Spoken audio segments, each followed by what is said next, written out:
یک شاخه گل، برنامه شماره 175.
که جانان من است، به چه رو در طلب سوختن جان من است.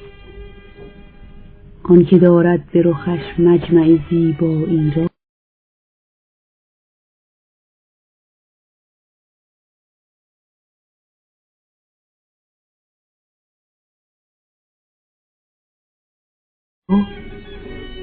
چه غم از حال دل زار پریشان من است. به تماشای گل و لاله مرا حاجت نیست، به تماشای گل و لاله مرا حاجت نیست، چون خط طلعت او سوری و ریحان من است.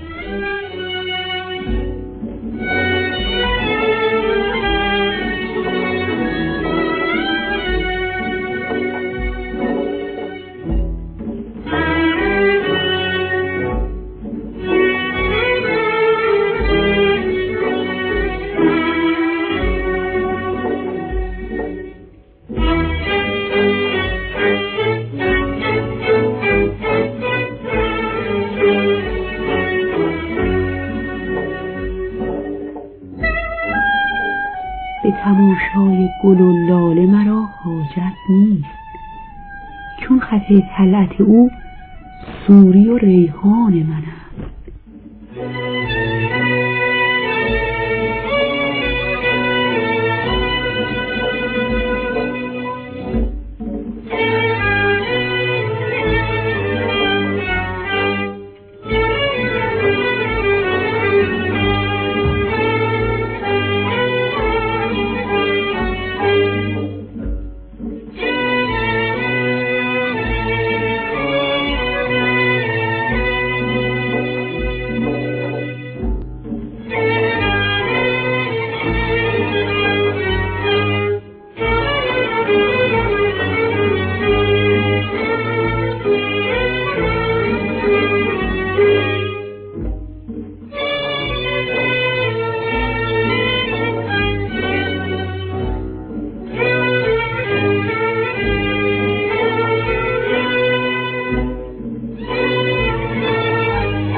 سخن این بار ما از گوهر است، زنی پاکدل، مهربان و خوشخوی که در زمان فتحعلی شاه قاجار میزیسته و دیوانش که مشتمل بر چکامه و غزل و رباعی است، در 60 و چند سال پیش به خط خوشنویسی چون ملا محمد اسماعیل نوشته شده و به چاپ سنگی رسیده و به نام دیوان حاج گوهر خانم مشهور است.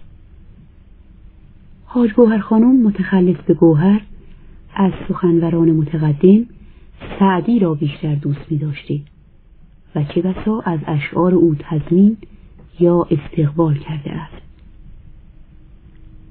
ای پی که پی خوش است که داری پیام دوست، ای پیک پی خجسته که داری پیام دوست، بازآی تا که بذل کنم جان به نام دوست. گر خون ما به غمزه بریزد سزا بود، دانیم فقر خویشتن و احتشام دوست.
شده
نخراست ز خزان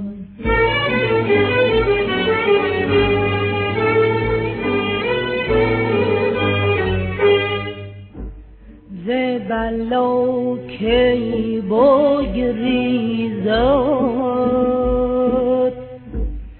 دل سودا زدگان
پیوسته دلت شاد و لبت خندان باد. شاخ گلی که نثار شد شماره 175 بود که با صدای خانم مرضیه تنظیم گردیده. آهنگ در مایه سگاه از آقای تجویدی، ترانه از آقای معینی کرمانشاهی، گوینده روشنک.